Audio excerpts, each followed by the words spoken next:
Drama today in court as Labour Party members clash at the Presidential Tribunal over who to be recognized. And the PDP presidential candidate and former Vice President Atiku Abubakar has questioned U.S. Secretary of State Antony Blinken for a phone call to Bola Tinubu. Hello, everyone. Welcome to the program. This is Politics Today, live on Channels Television. I'm Seun Okimbaloye in Abuja. Well, there was a drama in court today. And the drama in the National Assembly also gets us talking. All of these are some of the major talking points tonight on the program. So stick around with me, everyone. But first and foremost, let's let you know the minds of the former Vice President Atiku Abubakar, who has gone onto his Twitter handle to criticize and question the decision of the Secretary of State of the United States, Mr. Antony Blinken, for the telephone conversation with President-elect Bola Tinubu. On his Twitter handle, the former Vice President and the PDP presidential candidate took to Twitter to question why the call would have been made through, especially on the heels of the recent decision of the United States to place a visa ban on some Nigerians who were said to have undermined Nigeria's election. Well, our major conversation tonight was what happened today, earlier, at the appeal court, where the supporters of Mr. Julius Abure and the camp of Mr. Lamidi Apapa clashed today. And there was a situation where Mr. Lamidi Apapa was booed and pushed off from the courtroom. And we are already getting reaction from Mr. Lamidi Apapa. We'll be getting some further reaction to that matter tonight. So stick around with me, everyone, because we need to serve you with your political roundup stories.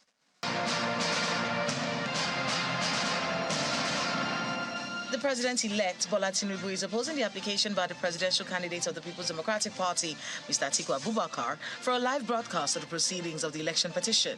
In response to the application, Bola Tinubu and his vice, Kashim Shettima, through the team of their lawyers led by Wole Olanipekun, said the application is an abuse of the court process. They're asking the Presidential Election Petition Court to dismiss the application, arguing that the relief demanded by the applicants is not such that the court could grant. President Muhammadu Buhari's letter for an $800 million loan from the World Bank for the National Social Safety Net Program has been read on the floor of the House of Representatives. The president's request for approval to borrow the sum is being asked to be expedited to ensure early implementation. In the letter read by the Speaker of the House during today's plenary, the president says the program is intended to expand coverage of shock-responsive safety net support among the poor and vulnerable Nigerians. Meanwhile, plenary was adjourned abruptly amid disagreements from lawmakers due to the ongoing induction program for members-elect. House of Reps members-elect of the Minority Caucus of the 10th Assembly have rescinded their earlier decision to present candidates for the position of the Speaker and Deputy Speaker of the House of Representatives. This was made known by one of the spokesmen of the caucus, Afam Ogene, after a closed-door meeting in Abuja. The caucus, known as the Greater Majority, says after a period of time given to receive nominations and interest from his members, no member indicated interest to contest for the leadership of the House.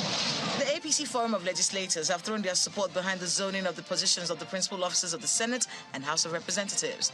Briefing journalists in Abuja, the group commends the APC leadership for not only zoning the positions, but for going a step further by selecting lawmakers-elect to fill the positions. Our position as a forum is, the reason is based, it's not far-fetched, but in the whole support of the standing rule, the Senate standing rule of Rule 321235. Ahead of the November 11 governorship election in Imo State, a group under the aegis of Owerri's own Forum of Presidents General of Town Union of Autonomous Communities have passed a vote of confidence on Governor Hope Uzodimma and thrown their weight around his second-term bid. The group says their decision is based on what they term Governor Uzodimma's outstanding performance in the last 3.5 years in office. Reading out their communique after a closed-door meeting at Awaka community in Owerri North local government area of Imo State, The group knows that the Ozodinma-led administration has done exceptionally well in infrastructure, education, and security, and needs to be supported. The shortest route for Owerri Zone to ascend to the position of governor of Imo State is by supporting the second tenure aspirations of Senator Ozodinma as governor of Imo State.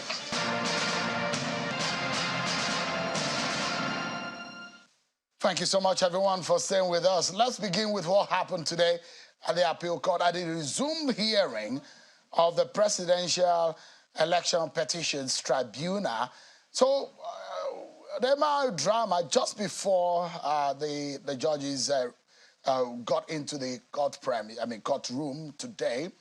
It was a situation where we saw Mr. Lamidi Apapa, the leader of the Labour Party on one hand, and this was what really happened. This altercation, it was the initial incident that occurred, but I'll allow you to listen to those altercation and those conversations before it went really awry.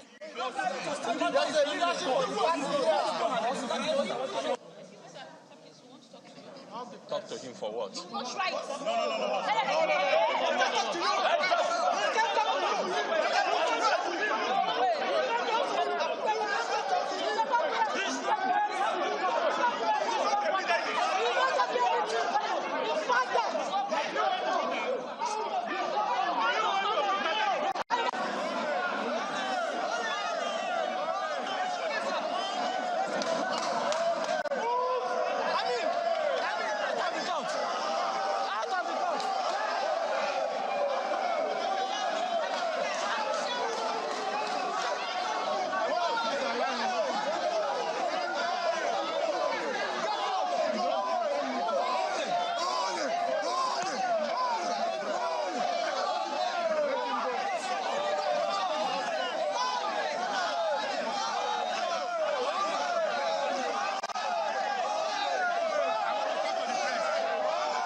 So you saw, right, you can see right there on your screen the drama, which was basically between the two camps in the Labour Party on which group should be in court at a resumed hearing of the presidential election petitions.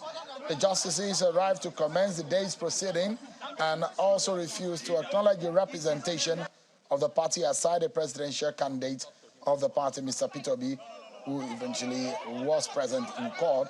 The tribunal refused to take an appearance for the Labour Party as the group on Mr. Lamidi Apapa, as well as the national women's leader of the party, Dudu Manugu, tried to make an appearance for Labour Party when the petition was called.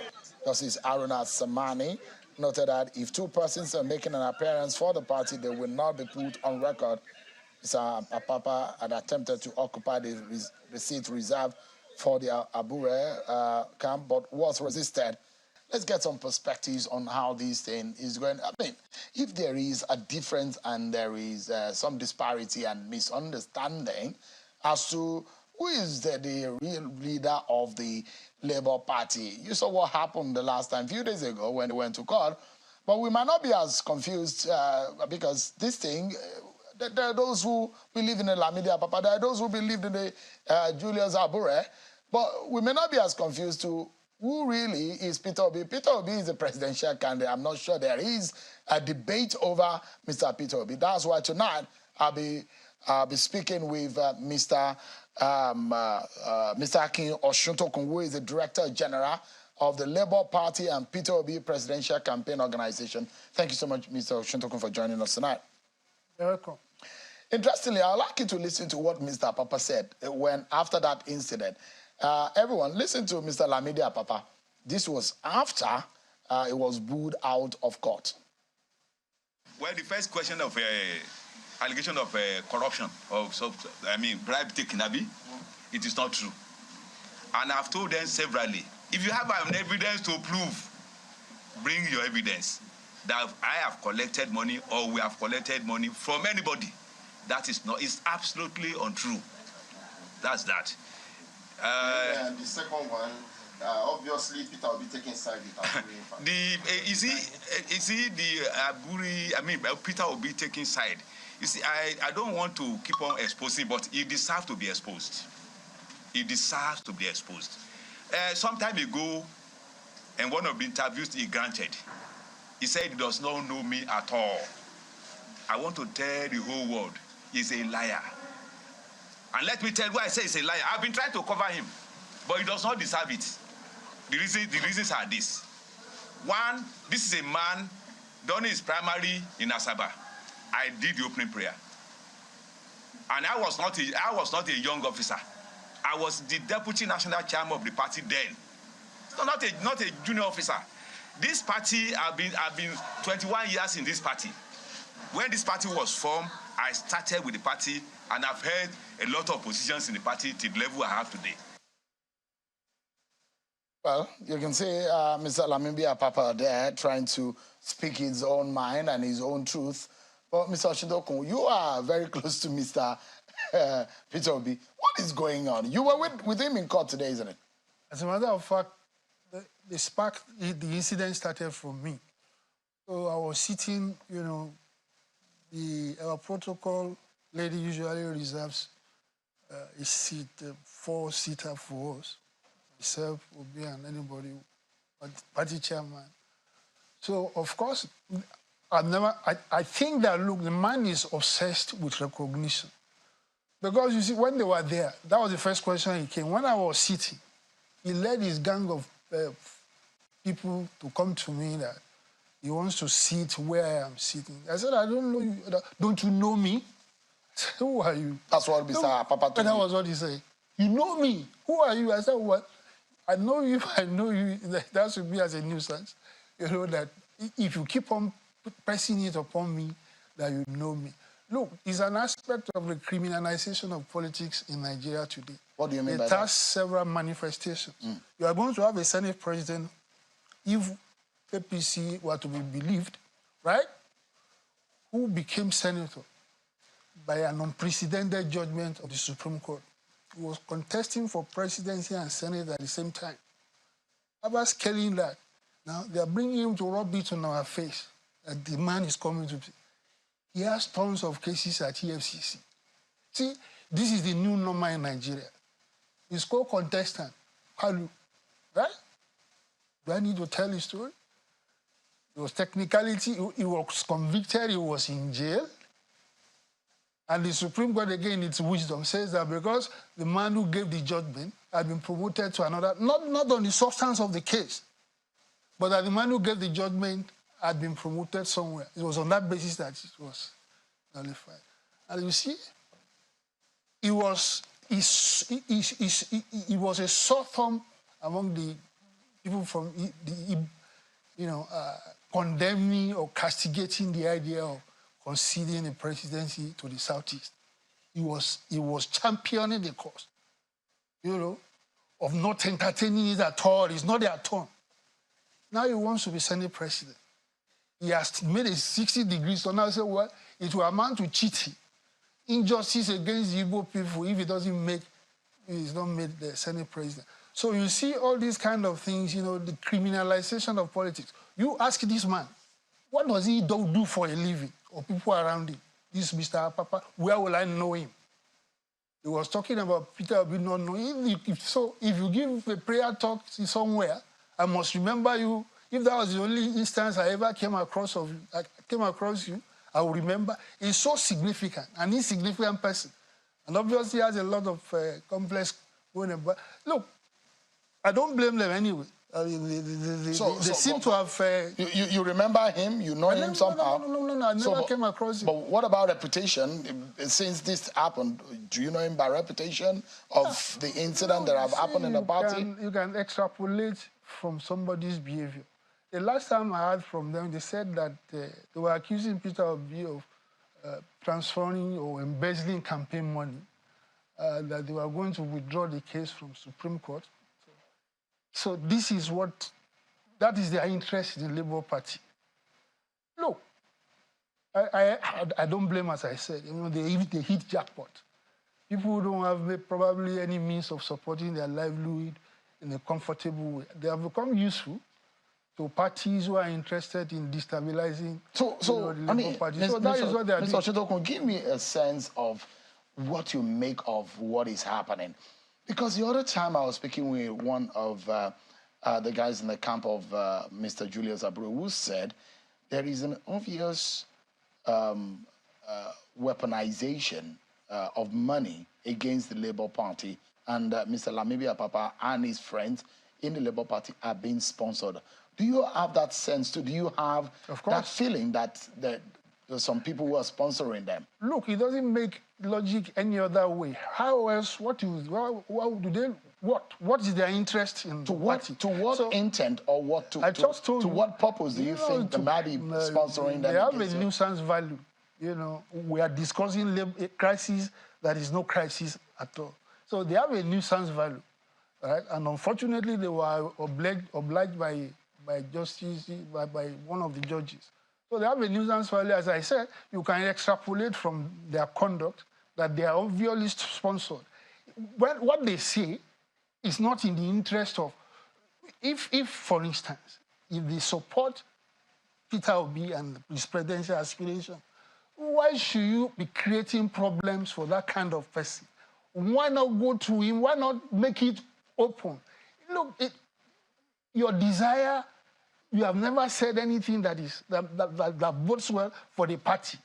You're always saying things, accusing, dragging the party in the mud, making all sorts of wild allegations, accusing the candidate of diverting campaign money, saying today you want to withdraw the case from somebody must report to you. How does all that make sense? Where do you think this storm could be coming from? Maybe APC. You think that there might be thing? I mean, what gives you that feeling that it might be APC that is sponsoring this? Well, because they have a vested interest in a weak Labour Party or a weak party, you know, whose presidential candidate is challenging them at the court. But Atiku Abubakar is there, who came second. Peter Obi came third. So why do you think they're after the man who came third? Don't you think that logically they should be after the man who they think might obviously be a direct beneficiary should they lose in court? You know, it's cheating. You know, the way Obi was cheated, you know, they were so conspicuous, right? And there are evidence to that effect. You know, they know that they're so you know, that, you know, it's all in the media. It's very, you know, Obi has attained a level of international acclaim, global acclaim. The international community is interested in his case. You know, in Nigeria too, you know, of course he was nakedly rigged out of the election. The APC people know deep in their hearts, in alliance with INEC, who won the election well, who at least won the majority of the votes. You know, so that's why he's a target. Up till now, maybe you should just drop it so that someone could help you out. I'm very sure that some of your friends are seeing you on television and they might be wondering, maybe it's a good time to talk to you. But this is a live show, so exactly. Go ahead, please. You know, so you know that up till now, you know, he's a newsmaker. You know, of all the politicians in this cycle, he's the most compelling. I mean, you know, he has a demographic of the population that anybody who is thinking about Nigeria's future and its progress, that is the demographic that you look at. He's about the most important, you know, political leader in Nigeria today going forward. He has so many, he's a focus. He's a focus of for so many reasons. One, as I said, probably the most important, is that he won the majority of the votes in that election. I know that for a fact, right? And probably INEC knows it. In any case, look at it this way. Is it logical to believe that APC will not have attempted to meddle with the election? Does it have the capacity to do so? It does. and it has the motivation to do so. So you can take it for granted that APC and to some extent the PDP will have fiddled with the election in one way or the other. But the Labour Party doesn't have a similar capacity to do so. As a matter of fact, you know, like we couldn't afford polling agents all over the country. So, you know, we don't have the capacity, there is no need, inclination. And don't forget that all the opinion polls, you know, before the election, almost the 7 of them said, and that was what they recorded on the field. You know, these are scientific polls, and many of them, like CNN, they have no interest, vested interest in one candidate or another. So that's... So, I mean, and this brings me to the question, because of your experience, you've been around for a while, and you have a very deep understanding of Nigeria's politics.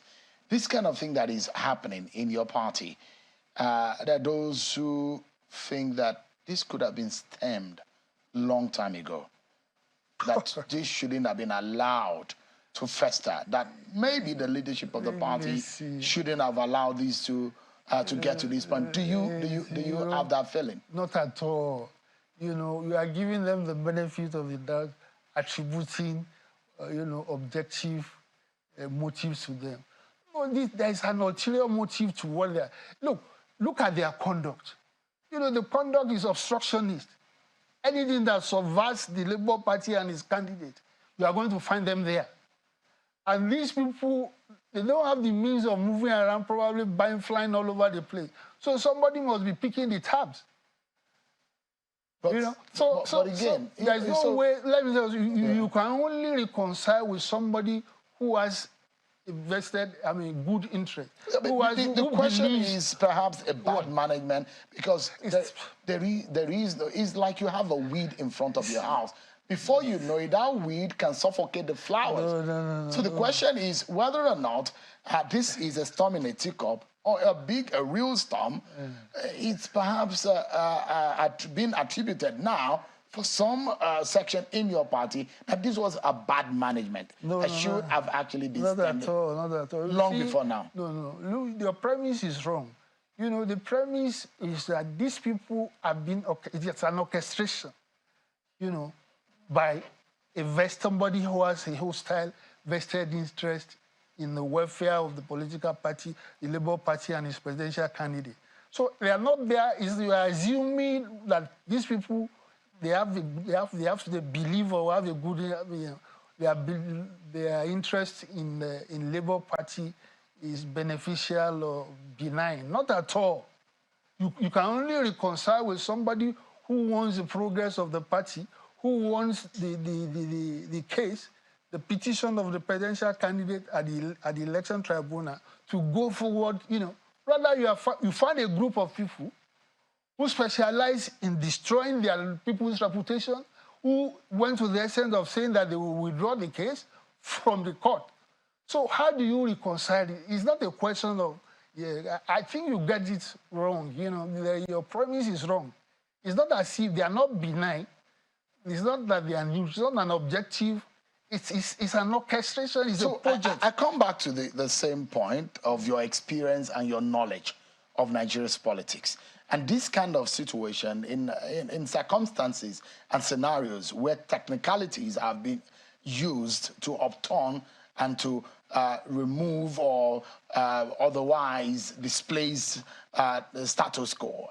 And I like to get the feeling that you're having as an experienced politician, the fact that what do you suspect that could be a danger if this is not really handled carefully, that the chances of your party, whatever the hard work may be, what you are seeing right now, if it's not properly handled, what danger does it portend for your party? It doesn't portend any danger. It will fizzle out anyway after the court case, right? So that's, good enough. And being a very wise man himself, that's Peter Obi. He had the presence of mind to make himself the first petitioner. So you can have all the problem with your second petitioner, Labour. You can go and do whatever you want to do. He is the first petitioner. So is going to go on. There is little or nothing anybody can do to subvert the petition in court from that purpose. I can assure you that immediately the Supreme Court, whenever it chooses to to deliver judgment, these people will fizzle out. Their usefulness to whoever has it will fizzle out. They don't have anything to contribute to Labour Party. They said them that the acting chairman asked them to go and call for a rally in Lagos or their village and see how many people will be there. What kind of person, messes, so lacking in dignity that you subject yourself to what the kind of thing that happened to him, today. Look, it's just that a man of his age, he deliberately wants to create nuisance. Everywhere you go, you want to create nuisance. Look, there are other places for you to sit. He didn't take that option. He must come to me where I am sitting, that he wants to sit there as well. Who does that to himself? What kind of image does this portray of your party? It's not our party. Look, these are not... Look, Labour Party has proven what it is capable of doing, what it stands for, and the real people who are the engine room of the Labour Party know themselves. Not these people are mercenaries, I'm sorry to say so. They have no consequence at all to the party. They didn't ask them if there was any contribution they made towards the election of either the presidential candidate, governorship candidate, or House of Rep candidate, or down the ballot. Ask any of them what contribution they made. On a final note, let me get your view, Mr. Oshintokun, on the tweet of the former Vice President Atiku Abubakar and the presidential candidate of the PDP. He tweeted today, and this is what he said. He said he's disbelieving. I quote him now. He said, "I'm in disbelief that at Secretary Blinken called Tinubu a contradiction to the publicly stated position of the U.S. on Nigeria's 2023 presidential election." He went further to say, "This is inconceivable, considering that America, as the bastion of democracy, is well briefed on the sham election of February 25. To give legitimacy to the widely acknowledged fraudulent election in Nigeria can be demoralizing to citizens who have hedged their bets on democracy and the sanctity of the ballot." You see, all this, international community, the Western powers, especially America and Britain, they are masters of ambiguity in this kind of situation. The emphasis really is on stability, not the neatness or correctness or propriety of the process. They are always in a hurry, to ensure stability, even if it means compromising with the devil. So this is what the sneaky way they do things. They know what happened. But what about the move by the United States to place a visa restriction on those who they tagged as those who undermined Nigeria's democracy? What about that move? As far as I'm concerned, that's tokenism. What import is that? What would you have thought that the United States or the UK would have done? Well, as at the time the election was being... Look, the British High Commissioner, our initial statement was that what had happened with the February 25 presidential election was worth celebrating, right? Nigeria should be happy about.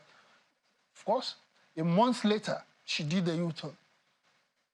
Started saying what happened was a failure, ended failure, disappointment, and this, and that.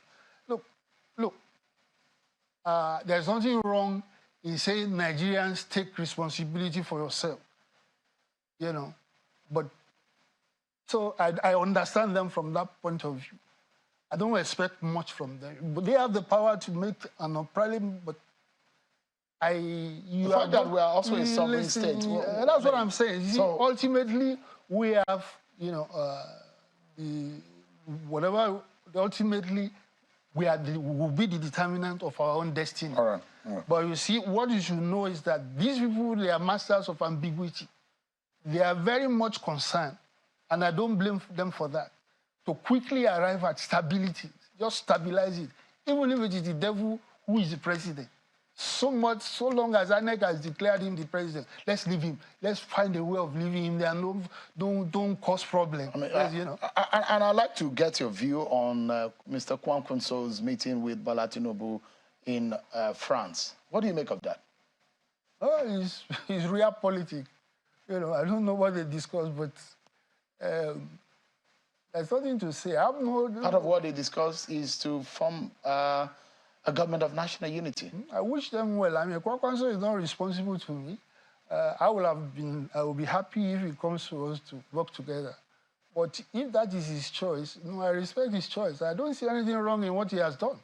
I mean, quite frankly, I don't see anything wrong with what he has done. He makes his own choice, that's all.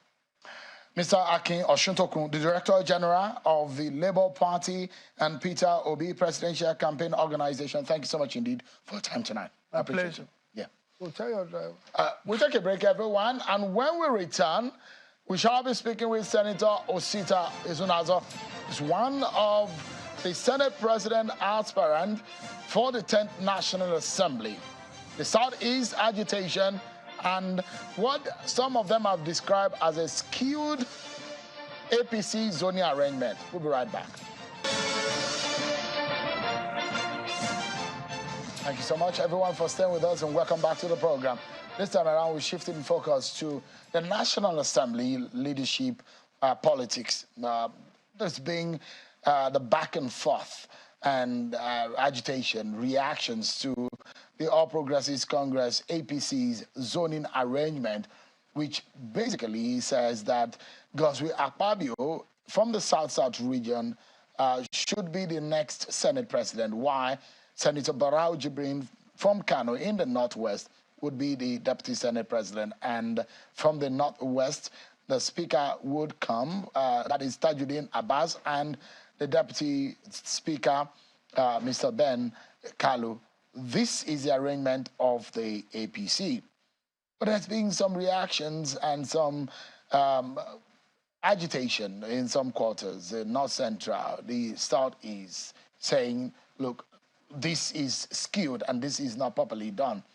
Let's speak tonight with one of the Senate President aspirants, a member of the APC from Imo State, a returning federal lawmaker. He represents Imo State in the National Assembly, a senator-elect of the APC, Senator Osita Ezunazo. Thank you so much indeed for your time tonight. Thank you, Sean, for having me. How do you feel when you first heard the zoning arrangement of your party? Well, I can tell you, honestly, the party have not zoned anything. What do you mean by that? Those are mere speculations. Did you read the letter? That was an official position of the party. No, did you read that press the release? Statement? Yes. Very well. Yeah. Second paragraph of it, what did he say? That the NWC is calling for further and better consultation. The NWC is calling for further and better consultation. Then bring the letter up, second paragraph, you see it. Oh, no, go ahead. Yeah, go to the last paragraph before the names were read. He said the zoning arrangement as reported to NWC is as follows. So the party is not claiming ownership of the document. The party made a statement, issue understood by it, because we've had the spokesperson of the party who had come here to speak to the matter, that this is based on an outcome of a consultation with the president-elect and the vice president-elect and some key stakeholders of the party. Yes, that was what led them to arriving at that. If that is the party's position, why will such a letter be couched in that manner? Why would the party be calling... Are you looking at semantics, or you are looking at a decision? It's not about semantics because... authorized by the party. I even watched the public secretary of the party on this program. Yeah. Where he said those things were mere recommendations. And did you listen to the party's chairman when a group met with him? Was it yesterday? They've been meeting with him. They met with him yesterday. So they met with him last week. He said to them that everything will end on the floor of the Senate. It's in the papers today. So I don't think, why are people saying that APC have zoned? Because that's what they have done. No, they haven't zoned. They not only zoned, they haven't zoned. No, they haven't zoned, because why is the party saying that the zoning arrangement reported to the NWC is as follows. Get the letter out. Yeah, Reported to NWC is as follows. But the question here is that you are trying not to take the reality of what the party has done. You are looking at semantics. No, it's not about semantics, please. I've been a party official. You were a former organizer. Yes, for former organizer for 5 years. That is not how a party position is made out to the public. Such a major party decision, the national chairman of the party will address a world press conference. Which they did. No. Not, they addressed a press conference, not national chairman. It was public secretary. After their meeting. Yeah, after their meeting. But this is a policy issue. The chairman will come out and say the party hereby zones as follows. They didn't say so.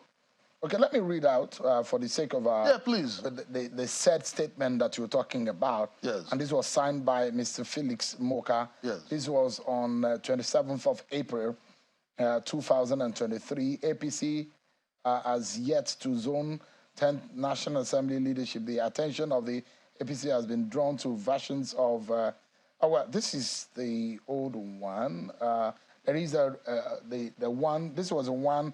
That they use in debunking the allegation. But this is the actual press statement that was read.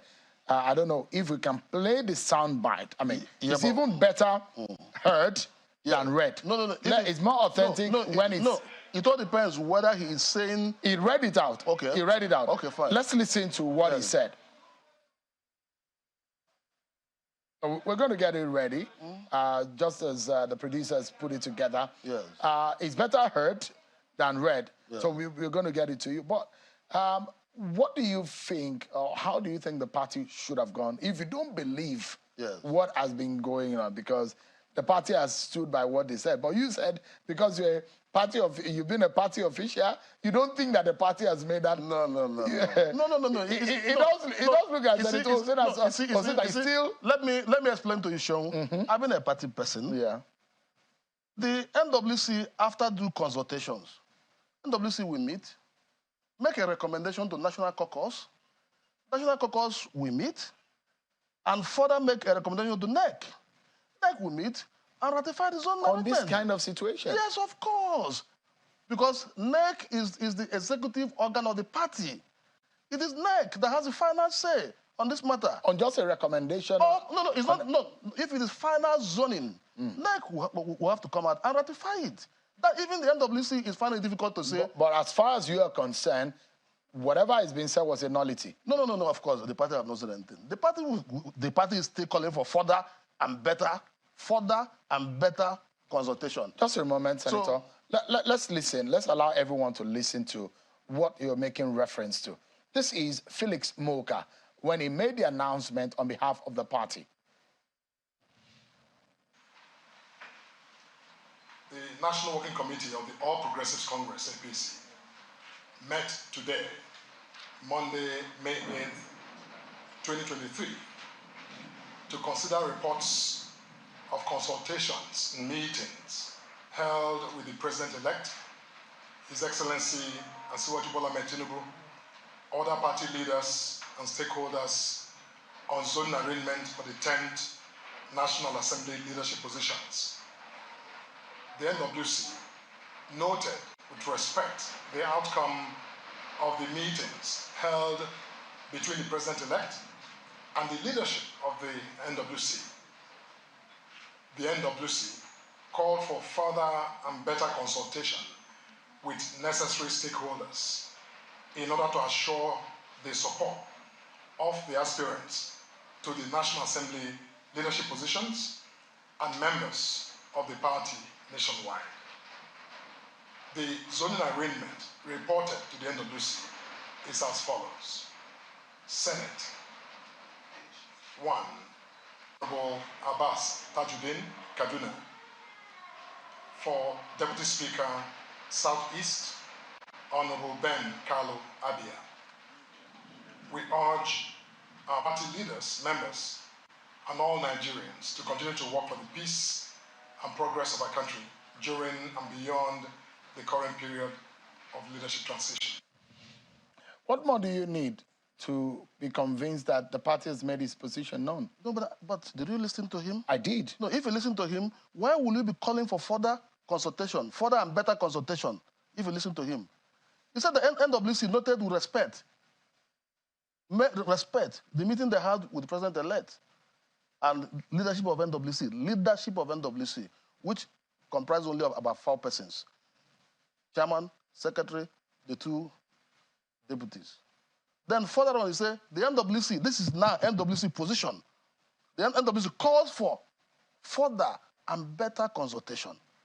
Then when he finishes, before he now read the list, he said the zoning arrangement reported to the NWC is as follows. What kind of party position is that? When the party want to zone, the party will come out and say categorically that we have zoned, that we hereby zone as follows. The zoning arrangement reported to the NWC is as follows. Reported to the NWC. Look at language. Reported to the NWC. So you are... No. So who reported it to the NWC? On technical grounds, you do not agree. No, there's no zoning. No zoning. I can assure you there's no zoning. So, no, from what you have read now, the party have not zoned. From what he said, yes, you don't agree that there is zoning. But from what he said, there's no zoning. That's your position. Yeah, no, but that is general position. That is why, even when the gentleman came here, he told you that it's a mere recommendation. Okay, why is... So you think that the party, will probably come out with another position later? That is the correct position. When the party said, we are calling for further and better consultation. Further and better consultation. It means that it is not final. What could be better than this one? No, of course, this is faulty. Okay, so give us an understanding of the fault here. No, the fault here is that, first of all, nothing was given to North Central. Is that correct? That's not correct. Secondly, Southeast, that obviously should have the Senate president, didn't get it, so it's 40. So why do you think Southeast is better getting it than the South-South? No, because, see, I don't want to go into certain argument, but I can tell you, I'm a product of APC. We formed the party. I'm a founding member of APC.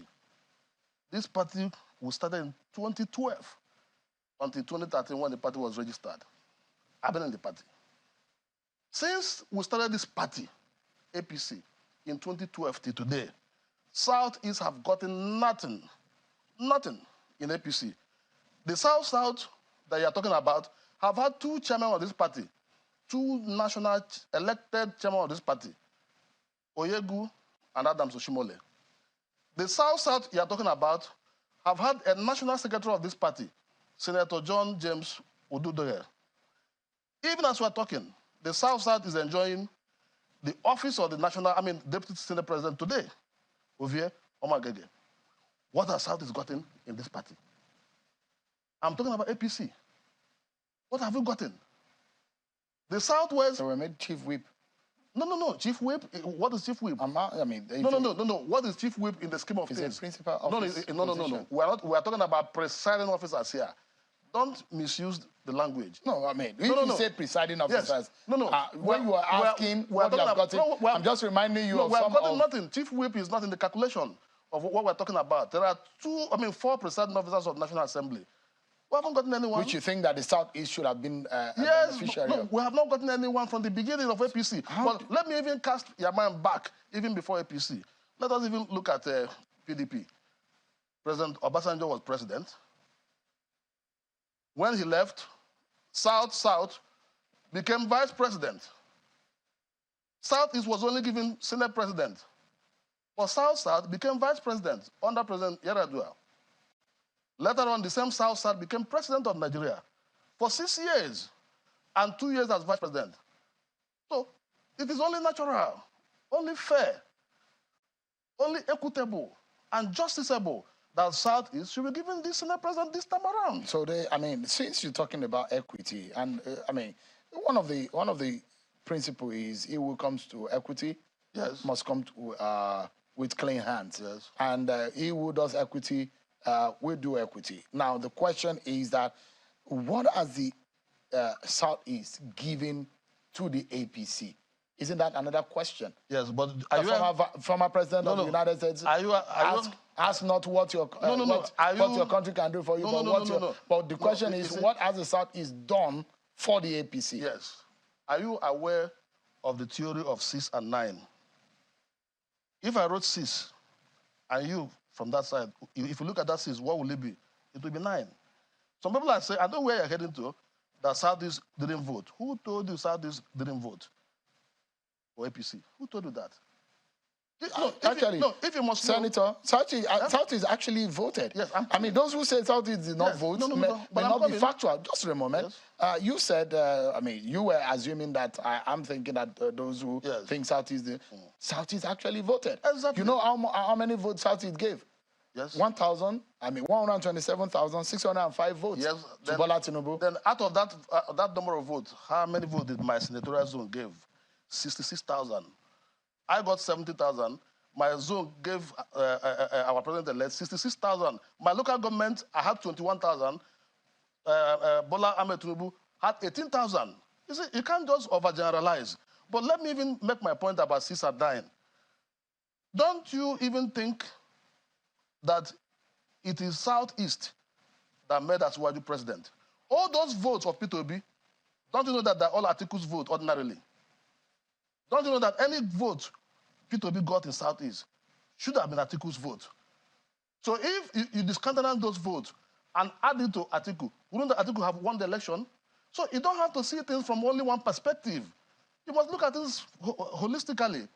So Southeast played a very significant and important role in making Bola Ahmed Tinubu our president. And let me tell you, that is not even how to make an argument. I listen to some people who come to the studio here and be making all manner of argument. In 1999, what happened? Did the Southwest vote for Obasanjo? The answer is no. They didn't vote for him. They voted for Olufalaye. They didn't vote for Obasanjo. What did Obasanjo do? Immediately he became president. He brought in Southwest back to the system. He gave Bola Ige Minister of Justice. He gave Shegu Agagu power. He gave Jibril Martins Kuye finance. He gave even Dube Adelaja defense. There's one other guy he gave communication. One guy from Oyo State, if I'm not mistaken, Haruna Elewi. He gave him communication. He gave Yomi Edu special duties that had about 17 parastatals and prepared the Southwest to the center.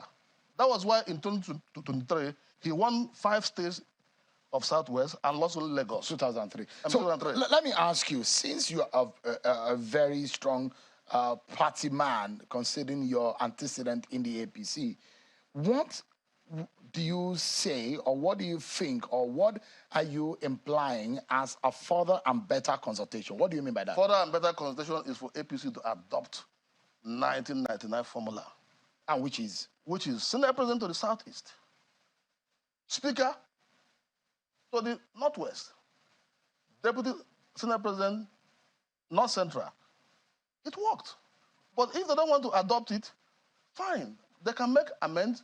But we are saying that Southeast deserves to be Senate President at this particular point in time. And there are several reasons why somebody should make such argument. I don't want people who make weak arguments. I watched somebody on television one time saying, Southeast have had 5 Senate Presidents, for Christ's sake. 5 Senate Presidents, what does that mean? The same time you are talking about Southwest had president. Thereafter, South-South had vice president who later became president. And you're telling me here that we have had Senate president? You're talking of like someone who is being marginalized. Yes, of course. Don't you know that? But I don't even want to go in that direction. You feel marginalized? Yes, everybody knows that. That I should feel marginalized. Why? Because this is what is supposed to come to Southeast. But even then, within the people who are contesting for this position, who has been in this party far more than the rest? Am I not the one who is a founding member of this party? We started this party in 2012, like I told you, and the party was registered in July 2013 on 4 cardinal points of equity, justice, fairness, and peace. The party was registered. So the point I'm making is, even within those who are contesting, who has been in this, who knows the party more than me? Senator. Who has my antecedents? Let me ask you, So why, if you why are we not- disagree with the position of Yes. the party as being ruled out, Yes. why then did the party come out with specific names? So that is even wrong. The party ought not to have come out with specific names. That's why I'm telling you that the party, that document is not final. The party knows better. And I can tell you that Asuwaju knows better. Asuwaju is a consummate politician. He couldn't have been party to that type of list. How can you, before 6 weeks to the time National Assembly will be inaugurated, you now name people as if you are appointing ministers or appointing commissioners? You don't do anything like that. Apart from the fact that you think that the Southeast deserve the Senate presidency, why do you think Osita Ezenaso is best fit for a Senate president of Nigeria? Well, I can tell you, we are talking about legislature here. I'm talking about capacity. Capacity. Do you have it? Tremendously. I was chief president to the Speaker, House of Reps, in 1992. That's House of Reps. I was chief president to the Senate president in 1999. I was elected to the House of Reps, elected to the Senate, and re-elected to the Senate. So who has my credentials? You have talked about your work history. Yes. No, I'm talking about capacity. There are two different things. Who has my credentials? No, you are talking about work history. You have to start from credential first. Because when you apply for there are people in this country when you apply for jobs, at the age of 27 they were a member of cabinet. When you apply for it wasn't about age or history. We're talking about capacity to be able to deliver the job. When you apply for job, they ask you why should you be the Senate president? That's why I should be the Senate president is because I think I have the capacity to manage the Senate. Because what the Senate requires now... What does it take to lead the Senate? Yeah, what it needs to lead the Senate is somebody who understands the dynamism of politics of National Assembly. It is a different ball game. It's a lawmaking body. It's a lawmaking body. Why won't you allow me to explain? No, because if you're off the train of my question, I will try to be able to guide you to what exactly my question is. I'm talking about your capacity. I'm talking about the office of the Senate President. It's a lawmaking organization. If you are going to lead a lawmaking organization, I'm asking, what do you have to show Nigerians that Osita Ezenaso is the best man for the job? Have you finished with your question? Yeah, I've asked you the question. Now, let me answer you. I've told you about my antecedents in the legislative arm of government. Now, I have the capacity because it's not about somebody claiming that you want to lead the Senate. I have worked in the Senate. I know all the rudiments of legislative activities. In and out, I know it. So if we are talking about executive positions, I can concede to those people. But if you are talking about legislature, they should concede to me because I know it. And I can tell you that what the Senate requires now is rebranding. We need to rebrand. And there's your friend, Ojus Okalu, also there. That's another man. No, yes, of course. You think you are better than him? I said I'm better than all the people who are contesting now. Because we're talking about legislature. If you don't get it, what should happen? Well, if I don't get it, am I going to kill myself if I didn't get it? What would you do? What I would do is to remain in the Senate. I'm already elected. All right. To work for my people. And I will remain there. Is your governor working with you? Of course, he's working with me, 100%. He's supporting you? Yes, of course. Why have you spoken to Bola Tinubu about this? Well, yes, we have. Am I supposed to tell you what we discussed? Because I saw some people that came out and said they spoke with Mr. President-elect and he told them to do this. If you have a discussion with President-elect, why do you make it a public discussion? Senator Ezenaso, I wish you the very best. Thank you very much. Thank you so much indeed for coming tonight. Thank you. But that's our show for tonight, everyone. Many thanks for watching. I'm Sean Okimbalo. I'll see you tomorrow at 7 p.m. God bless Nigeria.